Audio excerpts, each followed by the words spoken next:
اس کہانی کا نام ہے طوفان۔ ہلکے نیلے رنگ کے سمندر کے بعد گہرا نیلا پانی تھا، پھر دودھیا لہریں، ان کے بعد افق کو چھوتا اسی کے رنگ میں مدغم ہوتا بے رنگ پانی جو دور سے ساکت نظر آتا تھا، اور تبھی آسمان میں دور، بہت دور بادلوں کا ایک بے ہنگم غول نظر آیا، جیسے زمین پر بھی ایک سمندر ہے اور اوپر بھی، اور اسی وقت ہوا اچانک تھمی تھی۔ چند لمحوں کا وقفہ خاموشی کا تھا، مگر ایسی خاموشی جس میں تیز سیٹیاں بجتی ہوئی محسوس ہو رہی تھیں۔ خاموشی کا وہ اجنبی اور سناٹے کو گہرا کرنے والا مختصر وقفہ ایک ایسی زبردست آواز سے ٹوٹا جیسے بے شمار درندے اپنے سہمے ہوئے شکاروں پر آہستہ آہستہ داؤ لگا کر اچانک غرا کر ٹوٹ پڑے ہوں۔ ساحل پر دنیا کا سب سے بڑا طوفان اترا اور سینکڑوں میل فی گھنٹہ کی رفتار اور گزوں اونچی لہروں کے ساتھ خدائے قہار کی زمین کے اس پورے علاقے میں پھیل گیا، درمیان میں آنے والی ہر شے کو بہا لے گیا۔ مچھواروں کی کشتیاں کاغذ کی ناؤ کی طرح لہروں کے ساتھ اوپر گئیں اور نیچے آنے تک بے وضع لکڑی کے ٹکڑوں میں بٹ گئیں، اور ان کے تختے الگ ہو کر پانی کی رفتار کے ساتھ ساحل پر اندر کی سمت دھار دار ہتھیاروں کی طرح تیزی سے آگے بہنے لگے، بڑھنے لگے، اور کھڑے درختوں کے تنوں کو اپنی رفتار کے زور سے آرے کی طرح کاٹنے لگے۔ ساحل کے اندر دور تک چلی گئیں، بچی کچی شاخوں کے ساتھ درخت ہواؤں سے ایسے لڑ رہے تھے جیسے غریب اور خوددار بچے اپنے سے بہت بڑی عمر والے گلی کے بدماش نوجوان سے الجھ پڑتے ہیں۔ تیز ہوا کے ریلوں نے کچھ درختوں کو جڑ سے اکھاڑ دیا، کچھ کو زمین پہ لٹا دیا، اور باقی درخت اپنی ہی بدن کی لمبائی میں دو دو تین تین جگہ سے مڑ کر بوڑھے مچھواروں کی طرح خاموش کھڑے رہ گئے۔ دوسرے اقسام کے درختوں کی شاخیں چٹاک چٹاک کی آوازوں کے ساتھ ٹوٹ ٹوٹ کر زمین پر بچھ رہی تھی۔ طوفان کی سرخ دہشت گرد آنکھ 6000 مربع کلومیٹر پر نگراں تھی، اور گھوم گھوم کر، امٹ امٹ کر، آہستہ آہستہ ساری زمین کو ایک گہرے بھورے دلدلی ملغوبے میں تبدیل کر رہی تھی۔ بھدمیلے سرخ نیلے اور ہرے اور چوکانے دار کپڑے پہنے، سر پہ سفید پرانے کپڑے لپیٹے مرد، بے جوڑ رنگوں کی ساڑی بلاؤز اور چاندی کے چھوٹے چھوٹے زیور اور زنجیریں پہنے عورتیں، اور آدھی بدن سے ننگے بچے سناٹے دار ہوا اور بے پناہ بارش سے بچنے کے لیے بے تحاشا بھاگ رہے تھے، اور ہوا ان کے سینوں پر پیر رکھ کر انہیں بے سمت کر رہی تھی۔ بلیوں اور بانسوں پر ٹکے کچے جھوپڑوں کی چھتیں اکھڑ کر رکابیوں کی طرح فضا میں اڑ رہی تھیں، اور جھوپڑوں کے اندر باہر سب ایک ہو رہا تھا۔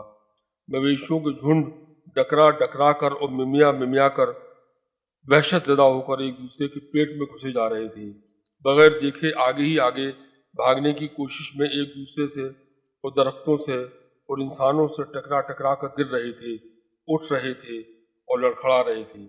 نیچے پانی کے شیر گرا رہے تھے اور اوپر ہوا کے ہاتھی چنگھاڑ رہے تھے، اور انسان اور حیوان سب کے سب فطرت سے ایک ایسی جنگ لڑ رہے تھے جس میں جانداروں کو نہیں جیتنا تھا۔ پھر گہری بری کیچڑ اور درختوں کی ٹوٹی ہوئی شاخوں میں سب کچھ ڈوب گیا، دب گیا۔ شہروں تک پہنچتے پہنچتے طوفان مدھم نہیں پڑا۔ اونچی اونچی عمارتیں تھرتھرائیں، کھڑکیوں کے شیشے چٹکے، عمارتوں میں بنے گھونسلوں سے پرندے وحشت زدہ ہو کے اڑے، پھر انہی عمارتوں کی طرف ہوا کے ریلے کے ساتھ واپس پھرے، اور دیواروں سے ٹکرا ٹکرا کر ان کے مردہ بدن زمین پر گیند کی طرح آ رہے۔ بجلی کے کھمبے زمین سے آن ملے، اور ٹیلی فون کے پتلے لوہے کے کھمبے مڑ کر سوالیہ نشان بن گئے۔ عمارتوں، سڑکوں اور سرکاری دفتروں میں شور تھا۔ سب کے وجود کے اندر اس سے زیادہ شدید تاریکی پھیل چکی تھی، جیسے بجلی غائب ہونے کے بعد سڑکوں اور مکانوں اور دفتروں پر چھائی ہوئی تھی۔ طوفان کی سرخ آنکھ اپنی ہی پھیلائی ہوئی اس وحشت پر نم ہوئی، اور تیز بارش میں شہروں کی سڑکوں اور شاہراہوں پر اور گلیوں میں کمر کمر تک پانی بھر گیا۔ طوفان آیا اور گیا، انسانی اور حیوانی موتوں کا ایک آسان، حقیقت سے دور علاقے کے باقی ماندہ زندہ لوگوں کی آبادی کے حساب کتاب سے بے نیاز، غیر وحشت افزا تخمینہ تیار کیا گیا، اور اخبار، ریڈیو اور ٹیلی ویژن کے حوالے کر دیا گیا۔ مرکز نے صوبائی حکومت کی مذمت کی، اور صوبائی حکومت نے مرکز کی لا تعلقی پر اعلانات جاری کیے۔ دوسرے علاقوں کی انسانی مخلوق نے اپنے اپنے گناہوں کو کم کرنے کی خواہش میں روپے، استعمال شدہ کپڑے اور پرانے جوتے ریلیف فنڈ میں دیے۔ ولایت سے عمدہ کمبل، بستروں کی چکنی چادریں اور روئے دار تولیاں آئیں۔ دوسری صوبائی حکومتوں نے ڈاکٹروں کے وفد اور دواؤں کی گولیاں بھیجیں۔ جگہ جگہ سے غذائی اجناس، مٹی کا تیل اور کھانا پکانے کے برتن ٹرکوں پر لد کر آئے۔ چونکہ انتظام کرنے والوں کو سرکاری رجسٹروں کی خانہ پوری کر کے انتظامی ضابطوں کی پابندی کرنا پڑتی ہے اور اس میں ہر سطح پہ نگرانی ہوتی ہے اور نگرانی کے بعد میٹنگیں ہوتی ہیں اور پھر ان کے بعد عمل درآمد کا سلسلہ شروع ہوتا ہے، اس لیے امدادی سامان جیسے کھانا اور دوائیں صرف 20 دن تاخیر سے پہنچی۔ اخباروں نے اس بات پر واویلا مچایا، جس پر تاخیر کے ذمہ داروں نے نہایت دربندی اور دیانتداری سے اپنے اپنے دلوں میں سوچا بھی اور آپس میں ذکر بھی کیا کہ اگر اخبار والے ایسا نہ کریں تو ان کا اخبار بکے گا کیسے۔ ولایت سے آئے ہوئے نرم گرم خوبصورت کمبل ضرورت کے علاقوں میں اس لیے نہیں بھیجے گئے کہ وہاں پانی بھرا ہوا تھا اور پانی سے کمبل خراب ہو سکتا ہے۔ ان کمبلوں کو زیادہ وقت تک اسٹور میں رکھنا بھی مناسب نہیں سمجھا گیا کیونکہ ان میں کیڑا بھی لگ سکتا تھا، اس لیے انہیں شہروں کی مارکیٹ میں کم داموں پر فروخت کر دیا گیا اور اس سلسلے میں کئی سطحوں اور کئی معاملوں میں ایک دوسرے کے ساتھ تعاون کیا گیا۔ عمدہ بیڈ شیٹس اور روئے دار تولیوں کا انتظام بھی اسی دانشمندانہ طریقے سے کیا گیا کہ یہ اشیاء بلا وجہ برباد نہ ہوں۔ غذائی اجناس میں باسمتی چاولوں کا معاملہ بھی ان سے مختلف نہیں تھا، البتہ موٹا جھوٹا اناج اور آٹا دال ٹرکوں میں لدا کھڑا رہا، چونکہ ان کو ضرورت کے علاقوں تک لے جانے کے لیے بہت زیادہ ڈیزل کی ضرورت تھی اور ڈیزل کی سپلائی ایسے موقعوں پر ایک مخصوص قانون فطرت کے تحت بند ہو جاتی ہے۔ مختلف اخباروں اور اداروں نے اس انسانی صورتحال کا بہت دلدوز نقشہ کھینچا۔ پرائیویٹ فلاحی انجمنیں پوری تندہی کے ساتھ لگ گئیں۔ مرکز کو صوبائی عوام کی تکالیف کے خیال نے بے چین کر دیا اور سینکڑوں کروڑ روپیہ اس بحران کی شدت کو کم کرنے کے واسطے مختلف اعلانات کے بعد عطا کیا گیا۔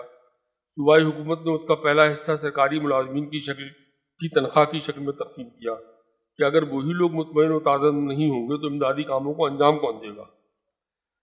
باقی روپے کا بڑا حصہ بھی کچھ اسی قسم کی انسانی ہمدردی، سماجی اور معاشی اور انتظامی وابستگی اور پیچیدگی کے تصور کے تحت اس انداز سے تقسیم ہوا کہ کوئی بڑے سے بڑا حساب دامی پوری بات کو اور آنکڑوں کو سمجھنے کے بعد یہ الزام نہیں لگا سکتا کہ امدادی روپے کا استعمال غلط ہوا۔ دیہات کے تباہ شدہ انسانوں نے بھی فوٹوگرافروں کے سامنے ایلومینیم کے نئے برتن، آٹے کی بوریوں اور پیراسیٹامول کی گولیاں دکھا دکھا کر اس بات کو یقینی بنایا کہ امدادی کاموں کا روپیہ سارے کا سارا ادھر ادھر نہیں خرچ ہوا ہے اور کاموں پر بھی لگا ہے۔ پرائیویٹ انجمنوں اور مذہبی اداروں نے چھوٹے چھوٹے پیمانے پر اس بحرانی صورتحال کی شدت کو کم کرنے کے لیے قابل ذکر کام کیے۔ کچھ متمول عورتوں نے شہروں میں آ کر اپنی اپنی انجمنوں کی طرف سے عارضی دفتر بنائے اور گھوم گھوم کر قریب کے محلوں میں تباہی کا جائزہ لینے گئیں۔ اگر کوئی شخص یہ کہے کہ وہ اپنے اپنے مصروف شوہروں اور پرتکلف مکانوں کی آسائش سے اکتا کر اور اپنے ہم نظروں میں شرمندگی سے بچنے کے لیے ایسا کر رہی تھیں تو یہ بڑا فضول اور عامیانہ الزام ہوگا۔ بھلا پریشان حال مردوں اور عورتوں اور بچوں کے ساتھ انہیں فوٹو کھنچوانے میں کون سا رومانی عیش مل رہا تھا، سوائے اس کے کہ وہ فوٹو اخبارات میں چھپ جاتے تھے تو پڑھنے والوں کو احساس ہو جاتا تھا کہ خوشحال افراد اور بدحال تباہ شدہ انسانوں میں کتنا فرق ہوتا ہے۔ جیسے کبھی کبھی شربت میں تھوڑا سا نمک ملا دیتے ہیں کہ شیرینی کا ذائقہ کچھ کھل جائے۔ کچھ پرائیویٹ انجمنوں نے نیک دل عورتوں کو اس کام پر معمور کیا تھا کہ طوفان میں جان کھونے والوں کے یتیم بچوں کو 50-50 کی ٹولیوں میں کچھ دن تک اپنے پاس رکھیں اور انہیں اپنے ماں باپ سے ہمیشہ کے لیے بچھڑ جانے کے اس دکھ سے نجات دلائیں جو غالباً دنیا کا سب سے بڑا المیہ ہوتا ہے۔ ان تمام اداروں نے متفقہ طور پر ایسی تمام والنٹیئر خواتین کو تربیت دی کہ ایسے یتیم بچوں کے آنسوؤں کو کیسے پہنچا جائے، ان کے چہروں کو پرانی مسکراہٹوں سے کیسے سجایا جائے۔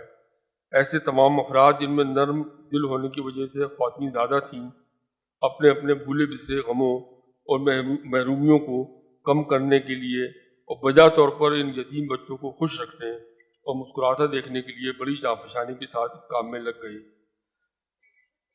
اپنے علاقے میں پہنچ کر سب سے پہلے میں نے ماں کو ٹھیک پایا اور اوپر والے کا شکر ادا کیا۔ ماں میرے کندھے سے لپٹی بہت دیر تک دھیمی دھیمی آواز میں روتی رہی۔ جب میرے کندھے اس کے آنسوؤں سے بھیگ گئے تو میں نے اس کا چہرہ دیکھا۔ جھرریوں بھرے چہرے کی آنکھیں بند تھیں اور ان کے آنسوؤں کے چھوٹے چھوٹے قطرے برابر بہہ رہے تھے۔ کسی کسی جھرری پر آنسوؤں کے قطرے رک جاتے تو میں انہیں تب تک دیکھتا رہتا جب تک وہ نیچے ڈھلک نہ جاتے۔ شام تک میں نے پڑوس کے کئی گھروں میں جا کر ان کے دکھ درد سنے۔ رات کو بیٹھ کر اپنی جائیداد کے نقصان کا اندازہ لگایا اور چاروں طرف پھیلی انسانی جانوں کی بربادی کا دھیان کر کے اس نقصان کو بھلا دیا۔ رات کے پچھلے پہر کھڑکی کھولی، باہر پورے چاند کی رات تھی۔ میں نے دور دور تک اپنے مکان سے متصل کھیتوں اور درختوں پر نظر ڈالی، سر جھٹکا اور آنکھیں مل کر پھر دیکھا۔ کھڑکی کے ٹھیک سامنے 20 گز کے فاصلے پر جو درختوں کا جھنڈ تھا اب وہاں نہیں تھا۔ بہت غور سے دیکھا تو ان درختوں کی جڑیں آپس میں گتھی ہوئی نظر آئیں۔ ان درختوں کے پاس پرانی پنچایت کی عمارت مٹی کا ڈھیر ہو چکی تھی۔ پورب کی طرف کے پرانے درخت زمین نے نگل لیے تھے۔ بھوتیا بابا کا برگد تیز ہواؤں اور سیلاب میں بہہ کر میلوں دور جا چکا تھا۔ بچپن اور لڑکپن کی تمام یادوں کے نشانات ختم ہو چکے تھے۔ مجھے لگا جیسے میں اچانک خود اپنے آپ سے اجنبی ہو گیا ہوں۔ میں پٹ کھولے بیٹھا آسمان کو دیکھتا رہا، جہاں ایک بھی بادل نہیں تھا، صرف چاند تھا، پیلا بدصورت چاند۔ سویرے اٹھ کر میں ساحل پر جانے کے لیے روانہ ہوا، جو اب 20 میل اندر آ چکا تھا۔ ندی کا ڈیلٹا کئی شاخوں میں تقسیم ہو کر سمندر سے جا ملتا تھا اور اونچی جگہ سے قدرت کے بالشت کی طرح نظر آتا تھا، جو آبادی اور سمندر کے درمیان کل کل کرتی ندیوں کی چھوٹی چھوٹی شاخوں کی شکل میں رکھی رہتی تھی۔ ندی اور سمندر مل چکے تھے اور پوری زمین پر صرف ایک ہی رنگ واضح نظر آ رہا تھا، گہرے بھورے رنگ کا پانی، جو کہیں گہرا تھا اور کہیں کیچڑ کے اوپر گھٹنوں اونچا کھڑا تھا۔ پانی کے درمیان کہیں کہیں ایسے علاقے بھی تھے جہاں پانی سوکھنے لگا تھا۔ مجھے وہاں ایک کتا نظر آیا۔ میں دھیرے دھیرے اس کی طرف بڑھا۔ میرے ساتھ میرا بھتیجا بھی آیا تھا۔ ہم دونوں آہستہ آہستہ جب وہاں پہنچے تو موت کی تیز بو ناکوں سے ٹکرائی۔ پیٹ پھولی بھینسیں اور گائیں آسمان کی طرف ٹانگیں اٹھائے پڑی تھیں۔ میں ان کی صحیح تعداد گننے کی ہمت نہیں کر سکا۔ تبھی میرے بھتیجے نے لکڑی سے اشارہ کیا کہ کتا جس پنجر سے لگا ہوا ہے وہ مویشی کا نہیں ہے۔ میں سر سے پاؤں تک کانپ اٹھا۔ میں نے تیزی سے بھتیجے کے ہاتھ سے لکڑی لی اور کتے کو مارنے کے لیے بڑھنے ہی والا تھا کہ مجھے خیال آیا کہ پورے علاقے میں سوکھی لکڑی اور مٹی کا تیل نہیں ہے، انتم سنسکار ممکن نہیں تھا۔ میں وہیں کا وہیں کھڑا رہا۔ میرا بھتیجا میرے پاس آ کر مجھ سے لپٹ کر کھڑا ہو گیا۔ میں نے لکڑی پھینک دی۔ کتا ہم دونوں سے بے نیاز اپنی بھوک مٹاتا رہا۔ میں نے جنیو برابر کیا اور سمندر کی طرف دونوں ہاتھ جوڑ کر سنسکرت کے وہ شلوک پڑھے جو انتم سنسکار کے وقت پڑھے جاتے ہیں، اور بھتیجے کا ہاتھ اندازے سے ٹٹول کر پکڑا اور آنکھیں بند کیے گھوم کے وہاں سے ایسے چلا جیسے اندھے چلتی ہیں۔ صبح کی روشنی پھیل رہی تھی۔ میں نے آنکھیں کھولیں اور ناریل کا ایک نیم سادہ پیڑ دیکھا جس کی بہت سی شاخیں ٹوٹ کر اڑ چکی تھیں اور باقی شاخیں اپنی لمبی لمبی پتیوں کے ساتھ ٹوٹ کر وہیں کی وہیں جڑی رہ گئی تھیں۔ پیڑ کا اوپری حصہ ہوا کے زور سے نیچے ہوتا پھر اوپر ہوتا، جس سے رات بھر کی اجتماعی عصمت دری کے بعد صدمے سے چور کوئی ابھاگن بے ہوشی سے اٹھنے کی کوشش کر رہی ہو۔ میں شام تک موت کی تیز حیوانی بہک کے درمیان اس کنارے سے اس کنارے تک دیوانہ وار گھومتا رہا۔ فصلیں سڑنے لگی تھیں۔ جگہ جگہ لوگوں کے جھنڈ کیچڑ اور مٹی میں دبی ہوئی بے نور آنکھوں اور پھولے ہوئے بدنوں والی انسانی اور حیوانی لاشیں نکالنے کی کوشش کر رہے تھے۔ مجھے خشکی پر بھی بہت کم مویشی ملے۔ سڑکیں بے نشان ہو کر پانی کے نیچے بہہ چکی تھیں۔ سورج غروب ہوتے وقت میں نے سمندر کی طرف دیکھا۔ 2 ادھنگے مرد لاٹھی اور ایک گٹھری اٹھائے کمر پانی میں کنارے کی طرف آ رہے تھے۔ روشنی کم ہوتی جا رہی تھی اور ان افراد کے قدموں کی حرکتیں تاریکی ہونے کی وجہ سے معدوم ہوتی جا رہی تھیں۔ دھیرے دھیرے ان کے بدن تصویر بن گئے، صرف قدموں کی شپاشپ سنائی دیتی رہی۔ میں مڑا اور گاؤں کے پاس آ کر رک گیا، جہاں ایک نوجوان عورت کھڑی تھی جس کی پیٹھ سے لگی اس سے بھی لمبی اس کی بیٹی پیچھے سے ماں کے شانے پر سر رکھے ویران آنکھوں سے کچھ سوچ رہی تھی۔ میں عورت کے قریب گیا۔ ایک سمندر میرے پیچھے تھا اور ایک سمندر اس عورت کی آنکھوں میں تھا۔ پیچھے والا سمندر گہرا بھورا تھا اور عورت کی آنکھوں کے سمندر کے پانی میں کئی رنگ جھلملا رہے تھے۔ آشا کا سبز رنگ، زندہ رہنے کی امنگ کا ہلکا گلابی رنگ، خوف کی سیاہی اور موت کی زردی۔ ماں بیٹی نے ہم دونوں کو اتنے قریب دیکھا تو آنکھیں جھکا لیں۔ میں مڑتے وقت ٹھیک سے نہیں دیکھ سکا کہ ان دونوں میں سے کس کی آنکھ سے پانی کا ایک شفاف قطرہ میلے میلے رخسار پر پہلے ڈھلکا تھا۔ سیمنٹ کنکریٹ کے اس بڑے سے دفتر نما گھر کا دروازہ کھولا تو سامنے آرادھنا کھڑی تھی، جس کی ٹانگوں سے لپٹی ہوئی اس کی 7-8 سال کی بچی مجھے دیکھ کر انکل کہہ کے چلائی تھی۔ میں نے آرادھنا کو 3 سال بعد دیکھا تھا، ویسی ہی سادہ سادہ سی مسکراہٹ، اونچا شفاف ماتھا، بالوں کا بے ترتیب جوڑا اور پیروں میں چمڑے کے سینڈل، البتہ گھنی گھنی پلکوں والی بڑی بڑی آنکھوں میں سوچ کی تہیں گہری ہو گئی تھیں۔ آرادھنا نے دونوں ہاتھ جوڑ کر مجھے پرنام کیا۔ آپ کب آئے؟ میں کئی دن سے سوچ رہی تھی کہ آپ کا گھر بھی تو اسی علاقے میں ہے، سب لوگ کیسے ہیں؟ آپ کی ماں؟ اس نے بے چینی سے پوچھا۔ مجھے آرادھنا کا بے چینی کے ساتھ یہ سب کچھ پوچھنا اچھا لگا۔ وہ آج بہت دن بعد ملی تھی، اتنے عرصے بعد بھی اس نے طوفان میں پھنسی میری ماں کو یاد رکھا۔ اندر تو بلاؤ، بیٹھ کر اطمینان سے بات کریں گے۔ تم کیسے چلے آئیں؟ کسی نے منع نہیں کیا؟ کون منع کرتا؟ پاپا سے پوچھا تو انہوں نے خوشی خوشی اجازت دے دی۔ ٹین کی کرسی پر بیٹھ کے میں نے آرادھنا کی بچی کو پاس بلا کر لپٹا لیا اور باتیں کرنے لگا۔ آرادھنا کی بچی میری شرٹ کے بٹن سے کھیلتی رہی۔ میں ڈپارٹمنٹ کو بتائے بغیر بلا تنخواہ کی چھٹی لے کر چپ چاپ آ گئی۔ مجھے 50 بچوں کو نارمل کرنے کا کام سپرد کیا گیا ہے۔ برآمدے کے پیچھے بنے کمروں کے کمروں سے سامنے سامنے پژمردہ چہرے کھڑکی کی سلاخ پکڑے ہم تینوں کو دیکھتے رہے۔ شلپا کو اپنے پاس سے ہٹا دیجیے۔ سب بچے سمجھ رہے ہیں کہ شلپا جس کے پاس کھڑی ہے وہ اس کا۔ میں تو ان بچوں کے سامنے شلپا کو اپنے پاس بھی نہیں بٹھاتی۔ شلپا بیٹی تم ان کے ساتھ جا کے کھیلو۔ شلپا خاموشی سے ہٹ گئی، جیسے کئی دن سے اس قسم کی تنبیہ سننے کی عادی ہو چکی ہو۔ آرادھنا، تمہیں اس علاقے میں ڈر نہیں لگتا؟ آرادھنا مسکرائی۔ اس کی مسکراہٹ میں ہمیشہ کی طرح سادگی تھی۔ نہیں، اچھا لگتا ہے اور مجھے کسی چیز سے ڈر نہیں لگتا۔ ہم دونوں کچھ دیر خاموش رہے۔ بھابھی جی اور بچے کیسے ہیں؟ آرادھنا نے پوچھا۔ سب اچھے ہیں۔ طوفان نے البتہ سب کو ہلا دیا ہے۔ وہ لوگ بمبئی میں ہی ہیں۔ اب تم بتاؤ کہ تم ان بچوں کو کیسے نارمل کر رہی ہو؟ پھر آرادھنا مجھے سمجھاتی رہی کہ کئی لوگوں کے ساتھ اس کی ٹریننگ ہوئی، جس میں چائلڈ سائیکولوجی کے ڈاکٹر بھی آئے تھے۔ انہوں نے بتایا کہ پہلے ان بچوں کو کھانے پینے کی طاقتور چیزیں دی جائیں، وٹامن بھی لکھے ہیں۔ بتایا کہ یہ بچے جس طرح کے کپڑے پہنتے ہیں ان میں فرق نہ کرنا، ورنہ یہ اپنی جڑ سے اکھڑ جائیں گے۔ سب سے زیادہ زور اس بات پر ہے کہ بچے صبح شام کچھ نہ کچھ کھیلیں، بیچ میں انہیں آسان طریقے سے کچھ پڑھا دیا کرو تاکہ ان کا ذہن مصروف رہے۔ اور سب سے اہم بات یہ کہ بچے مسکرانا سیکھ جائیں۔ مسکرانا سیکھ جائیں مطلب؟ میں حیران ہوا۔ اپنے ماں باپ کو کھو کر یہ بہت سہم گئے ہیں۔ پورا طوفان انہوں نے اپنی آنکھوں سے دیکھا ہے۔ ان کے ذہن میں وہی تصویریں گھومتی رہتی ہیں۔ کیسے مسکرائیں؟ آرادھنا دکھ کے ساتھ بولی۔ پھر اس کے لیے کیا ترکیب کی جاتی ہے؟ وہ مشکل ترکیب ہوتی ہے۔ کسی کو دکھی کرنا آسان ہوتا ہے، خوش کرنا بہت مشکل۔ یہ کہہ کر آرادھنا چپ ہو گئی۔ تم کیسے مسکرانے پہ مجبور کرتی ہو؟ مجبور نہیں کرتی، بہلا بہلا کر خوش کرنے کی کوشش کرتی ہوں۔ بچے کیسے مسکرائے؟ میری آنکھوں میں جستجو دیکھ کر آرادھنا خوش ہو گئی۔ ابھی بتاتی ہوں۔ ان میں سے ایک لڑکی ہے پورنیما، 8 برس کی ہے۔ دونوں ماں باپ آنکھوں کے سامنے طوفان میں بہہ گئے۔ یہ ایک پیڑ سے چپکی رہ گئی، بچ گئی۔ آج اسے بہت بہلایا ہے، کہا ہے کہ لطیفے سناؤں گی، ابھی بلاتی ہوں۔ آرادھنا اندر گئی اور ایک دبلی پتلی گول چہرے اور سانولے رنگ کی بچی کو ساتھ لے کر باہر آئی، جس نے اودے رنگ کا دیہاتی فراک پہن رکھا تھا۔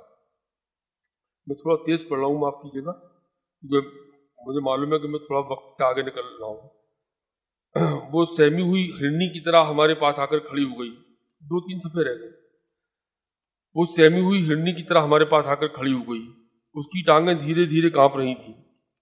پورنیما، کرسی پر ہی بیٹھ جاؤ، آرادھنا نے ملائم آواز میں کہا۔ پورنیما برابر کی کرسی پہ بیٹھ گئی۔ ارے ہمیں بہت پیاس لگی ہے بھائی، یہ ہمارے دوست ہیں تمہارے انکل، ہم دونوں کے لیے پانی، ٹھنڈا پانی اچھے والے گلاس میں لا سکتی ہو؟ ہاں۔ اس کا سانولا چہرہ گلابی سا ہو گیا اور وہ چلی گئی۔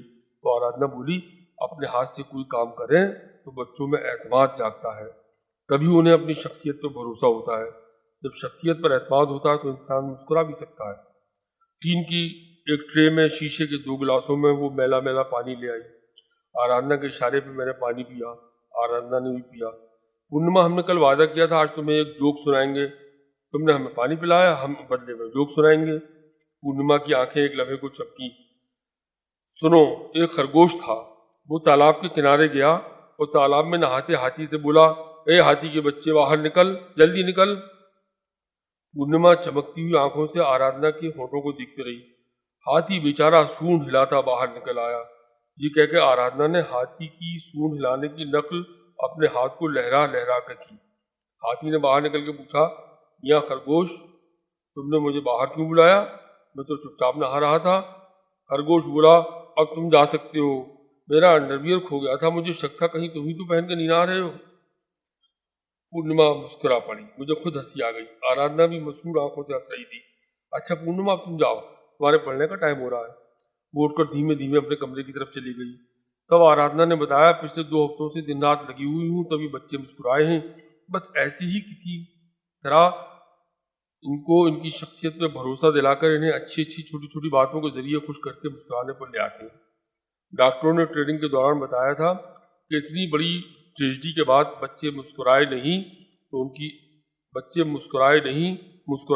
تو ان کی آتما پہ تالے پڑ جاتے ہیں۔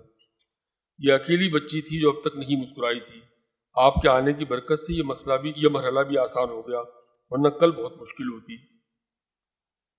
کیوں مشکل ہوتی؟ کل ان سب بچوں کا گروپ فوٹو ہوگا جو ایک بڑے میگزین میں چھپے گا، اور ان بچوں کی مدد کے لیے ریلیف فنڈ کی اپیل بھی چھپے گی۔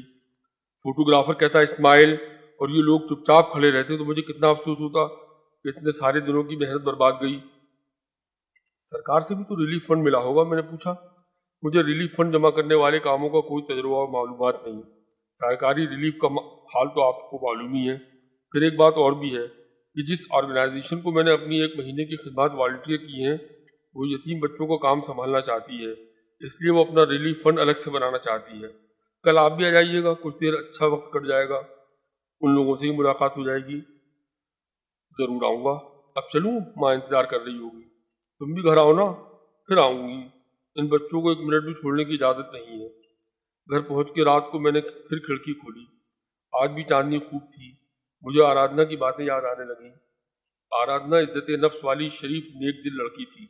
شوہر نے جب دن رات بے عزتی شروع کر دی تو وہ خاموشی سے عدالت کے ذریعے اپنی بچی کو لے کر الگ ہو گئی۔ معاشی طور سے اسے کوئی فکر نہیں تھی، اسے شوہر سے زیادہ تنخواہ ملتی تھی۔ آج سے 3 برس پہلے اس سے ایک سرکاری میٹنگ کے لنچ میں ملاقات ہوئی تھی، پھر 2 ملاقاتیں اور ہوئیں۔ اس کی ذاتی زندگی کی تفصیلات کا مجھے زیادہ علم نہیں تھا، مگر اس کی سادگی اور نیک دلی نے مجھے ہر ملاقات میں متاثر کیا تھا۔ کھڑکی کے باہر چاندنی رات میں مجھے پھر اپنے بچپن اور لڑکپن کی یادگار جگہوں کے نشانات کی کھنڈر نظر آئے۔ میرا دل پھر اداس ہو گیا۔ تبھی مجھے ایسا لگا جیسے میرے دماغ میں ایک روشنی کا جھماکا ہوا ہو۔ ان بچوں کے ماں باپ ان کی آنکھوں کے سامنے ختم ہوئے ہیں، تب بھی یہ مسکرا رہے ہیں۔ آرادھنا کتنی محنت سے ان کے ساتھ لگی ہوئی ہے۔ میں مرد ہوں، مٹی کے کچھ گھر، کچھ درخت اگر نہیں رہے تو کیا میں انہیں زندگی بھر یاد کر کے اداس ہوتا رہوں گا؟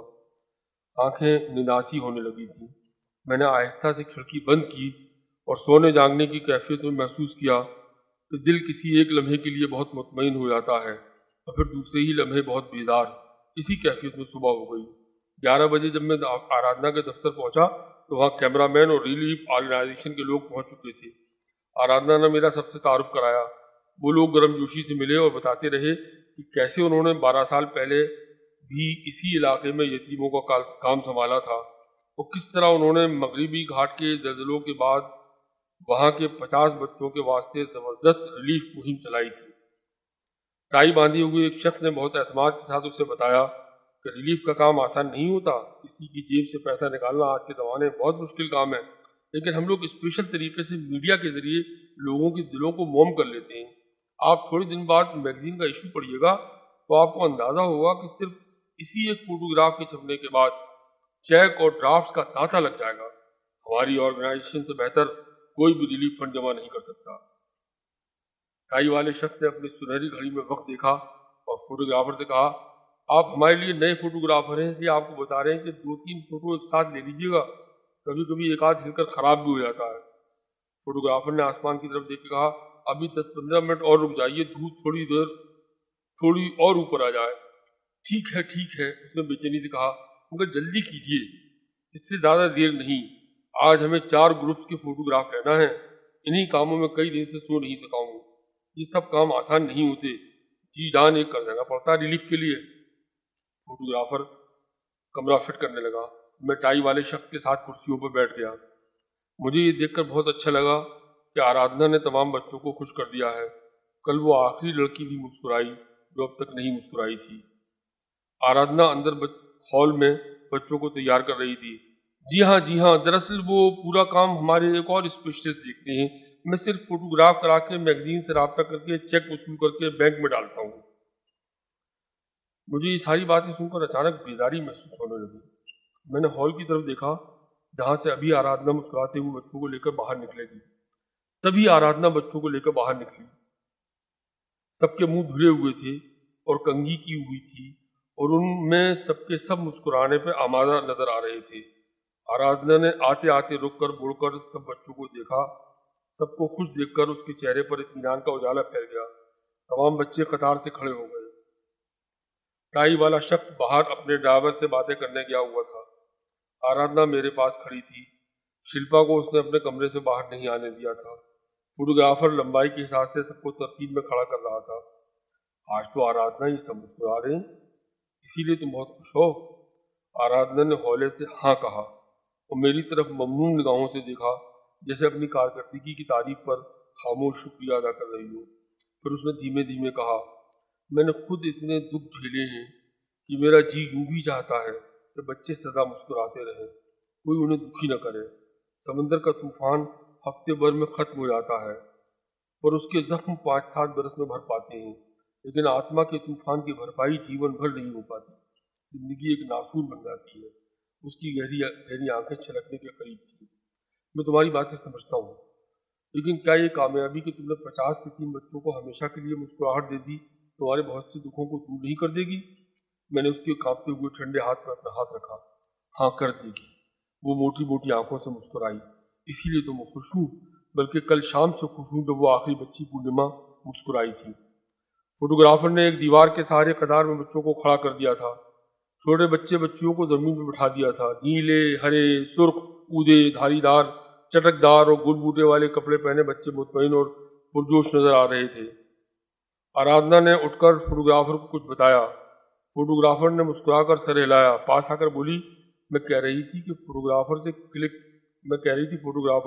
کلک سے پہلے اسمائل بول دے۔ میں نے رات اور صبح کو بچوں کو اچھی طرح سمجھا دیا ہے۔ یس ریڈی۔ فوٹوگرافر نے کیمرہ آنکھ سے لگا کر فوکس برابر کیا۔ اسمائل، مسکراؤ۔ سارے بچے مسکرا دیے۔ کلک، روشنی کا دھماکہ۔ Thank you. ایک سیکنڈ رکو، پھر اسمائل۔ یس ریڈی، کلک، روشنی کا دھماکہ۔ Thank you. اسی وقت ٹائی والا ڈرائیور سے بات کر کے دروازے میں داخل ہو رہا تھا۔ یہ سب دیکھ کر اس کے چہرے کا رنگ بدل گیا۔ وہ تیز آواز میں کچھ بولا۔ اس کی کوئی بات سمجھ میں نہیں آ رہی تھی۔ وہ ٹھیک سے بول ہی نہیں پا رہا تھا۔ اس کی حلق سے عجیب و غریب آوازیں نکل رہی تھیں۔ اس نے بچوں کو وہیں کھڑا رہنے کا اشارہ کیا اور فوٹوگرافر کو الگ لے جا کر ڈانٹنے لگا۔ فوٹوگرافر کا ہاتھ ہل گیا ہوگا، میں نے آرادھنا سے کہا۔ ہو سکتا ہے، نیا فوٹوگرافر لگتا ہے، آرادھنا بولی۔ فوٹوگرافر سر جھکائے ٹائی والے کی ڈانٹ سنتا رہا۔ اس نے پھر آ کر کیمرہ فوکس کیا۔ ریڈی، وہ چلایا۔ اب ٹائی والا ان بچوں کی طرف بڑھا اور بولا، ایک تو نہا دھو کر کنگھی کر کے آئے ہو، اوپر سے فوٹو کھنچواتے وقت مسکراتے بھی ہو۔ کون تمہیں اناتھ سمجھے گا؟ کون تمہارے لیے پیسے بھیجے گا؟ کس کو وشواس ہوگا کہ تمہارے ماں باپ مر چکے ہیں؟ اس نے آگے بڑھ کر بچوں کے سوارے ہوئے بالوں کو بکھور دیا اور فوٹوگرافر نے جیسے ہی ریڈی کہا، ٹائی والا زور سے گرایا، خبردار جو کوئی بھی مسکرایا چپ چاپ بیٹھے رہو، مسکرانا مت۔ یس، فوٹوگرافر چلایا۔ سارے بچے اجڑے بالوں کے ساتھ سہمے سہمے بیٹھے رہے۔ کلک، پھر کلک، پھر کلک۔ تھینک یو، فوٹوگرافر نے عادتاً کہا۔ وہ پسینے سے نہا گیا تھا۔ اچانک بچوں میں سے پورنیما دوڑتی ہوئی نکلی۔ خاموش کھڑی آرادھنا کا ہاتھ پکڑ کر بے چینی کے ساتھ کچھ بولنا چاہا۔ آنٹی، ہمیں اب مسکرانا ہے کہ چپ رہنا ہے؟ اس کی ہلکی بری آنکھیں حیرت سے پھیل گئی تھیں۔ اس نے کچھ اور بولنا چاہا لیکن آواز اس کی حلق میں پھنس گئی۔ میں نے دیکھا اس کی ہلکی بری آنکھیں حیرت سے پھٹی کی پھٹی رہ گئی تھیں۔ باقی بچے منہ کھولے آنکھیں بھاڑے کبھی آرادھنا کو دیکھ رہے تھے، کبھی مجھے، کبھی ٹائی والے کو، کبھی فوٹوگرافر کو۔ میں نے آرادھنا کی آنکھوں میں دیکھا، اس نے میری نظروں سے آنکھیں چرا لیں اور نیچے سر جھکا لیا تو وہاں اسے ایک بچی کی سوال کرتی پھٹی پھٹی آنکھیں نظر آئیں۔ اس سوال کی شدت سے بچنے کے لیے آرادھنا نے اپنا کانپتا ہوا ہاتھ